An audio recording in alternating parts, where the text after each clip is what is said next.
All right, good day everyone. This is the Rush Stage 2 ranking video. Stage 2 for Rush is 1977 to 1981, and in Rush fashion, they typically do what they do is four studio albums, and then they release a live album, okay? So what for Stage 2 is easily the best stage for Rush. It'll be hard for anybody to argue against that. I mean, unless you're really into 80s synth pop prog, then you could make the case for Stage 3. But really, Stage 2 is the best, and I think most Rush fans would agree with me. And Stage 3 is probably the worst, but we'll do Stage 3 next. Okay, let's not go there right now. So the four albums that encompass Stage 2 are in order of the year, in chronological order.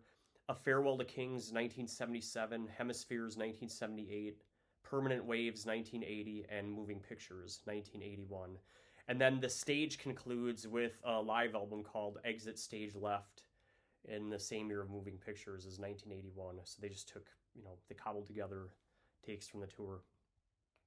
Okay, so let's go from least favorite to most favorite, and I'll just talk a little bit about that, and then this won't take very long. Okay, number 4 is Moving Pictures, 1981. Okay, now I know a lot of you might be like, what? Okay, some of you probably think this is the best album in the Rush catalog, and maybe it is. I don't know. Maybe I'm just way wrong, but it has one epic, "The Camera Eye." It features the Rush signature song "Tom Sawyer," which I believe is universally appealing and adored.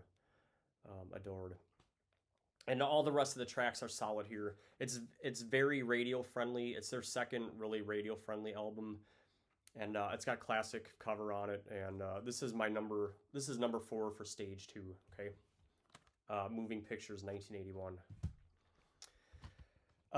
Number 3 is Permanent Waves, 1980. Yeah, I like this one a little bit better.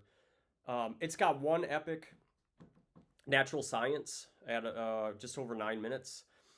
The signature song on this album is Spirit of Radio. And I think if there was a second signature song for Rush, it would be Spirit of Radio. Tom Sawyer would be, like, that's the one most people would recognize as, that's quintessential Rush. And then the Spirit of Radio is number 2. You might argue that I got it wrong or flip-flop or something like that, but I think that's a pretty solid take right there.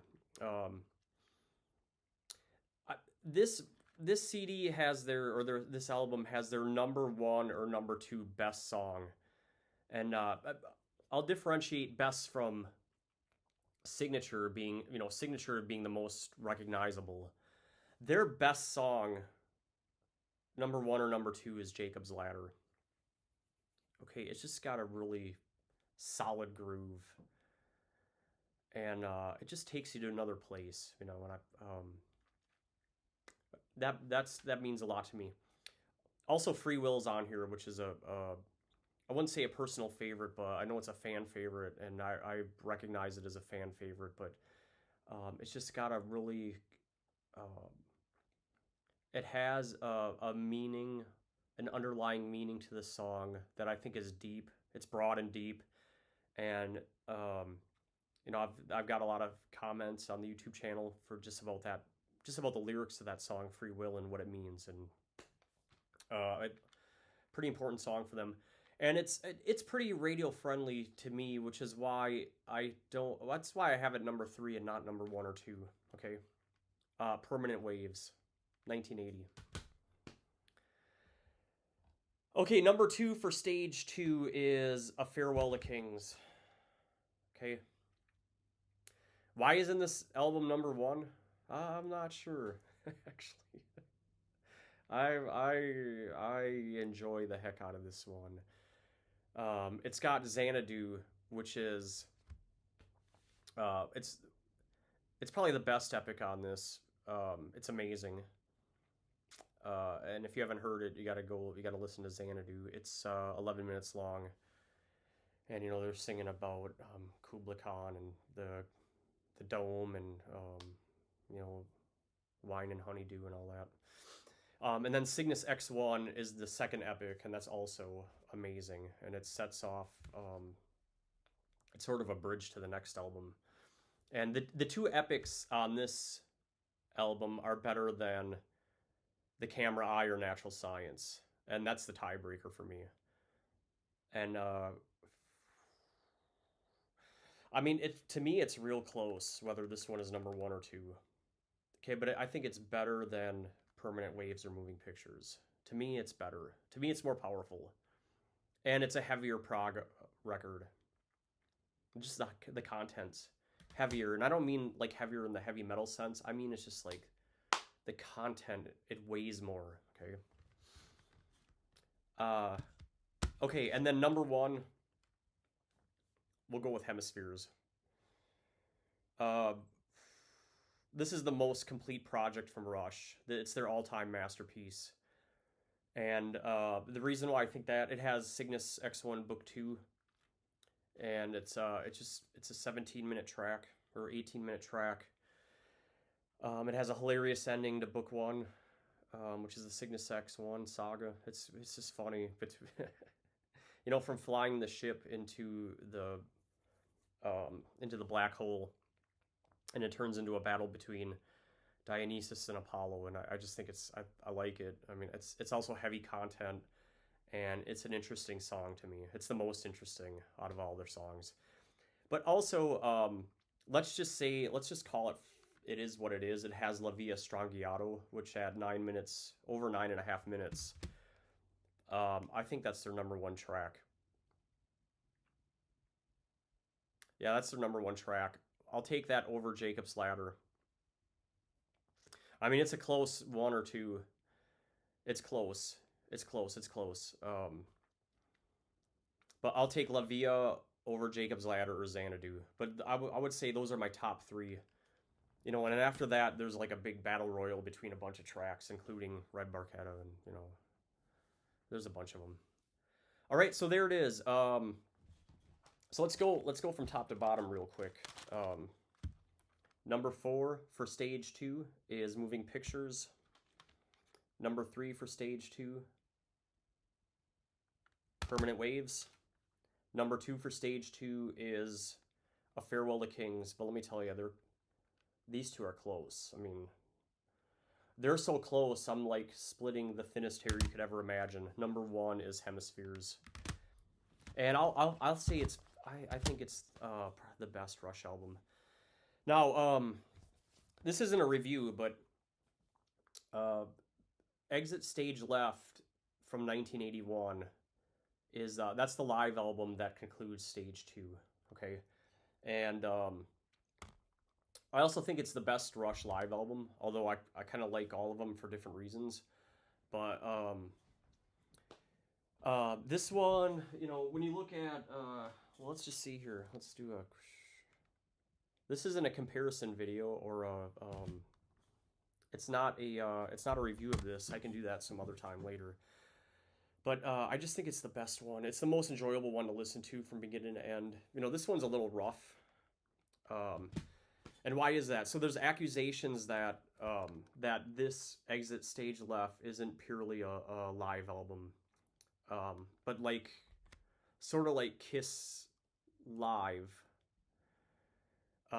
They went back to the studio and they took what they had recorded from the concert and they did overdubs.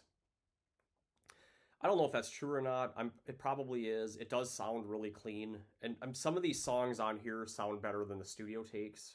Not all of them, but it's really enjoyable to listen to nonetheless. But you know, I think all bands are kind of doing that, especially since Kiss Alive was such a huge seller, and you know, they added all the special effects and all that stuff. This one let's look at what it's got. It ends with Spirit of Radio. It starts with Spirit of Radio and it ends with La Via Strangiato. There are, from A Farewell to Kings, there's 2 tracks. There's Xanadu and there's Closer to the Heart. And then from Hemispheres, there's 2 tracks, The Trees and La Via.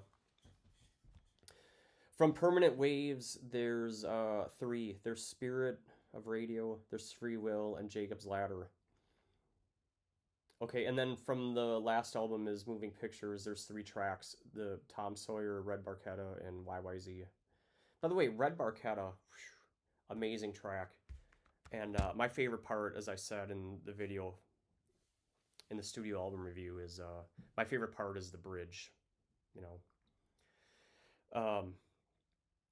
but yeah, so two tracks from Kings and Hemispheres, and then 3 tracks from Permanent Waves and Moving Pictures. So it's pretty well evenly distributed. They try to get a lot of tracks on here versus just a few of the epic tracks. You know, it's got Xanadu, which is great. But they could have put more epics on there, but they didn't. You can find those epics on other Rush live albums, honestly. So they're out there. It has Bruin's Bane, which is track 7. It's like a quick instrumental from Neil. I'm sorry, I misspoke from Alex Lifeson. And then it has Beneath, Between, and Behind, which is just a quick track, and that's from Fly By Night, which is a stage 1. But that's the only stage 1 around there. Okay, it's mainly a stage 2 album. This doesn't have Cygnus, either one of them, which is kind of a bummer.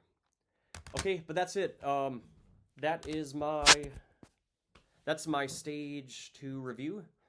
I'm gonna keep plowing through all the Rush albums until I get to the end, so more to come. And the next one up is gonna be Signals, and then we'll do all the stage 3, and then we'll do stage 4. And I know some people just say stage 3 is everything after, or stage 4 is everything after stage 3. I think it's kind of like stage 3 is, and then Presto is stage 4, and then after Test for Echo is, you got a few albums, and that's stage 5, so 3. So that's how I'm gonna do it. And you might say I'm wrong, but I don't care. That's how I'm gonna do it, and that's kind of how it is in my mind anyway. And this is all about getting out all the crap that's in my mind. All right. So all right, thanks for listening, and I appreciate the comments. You don't have to leave comments, but it is nice. And Coach Plow guy out.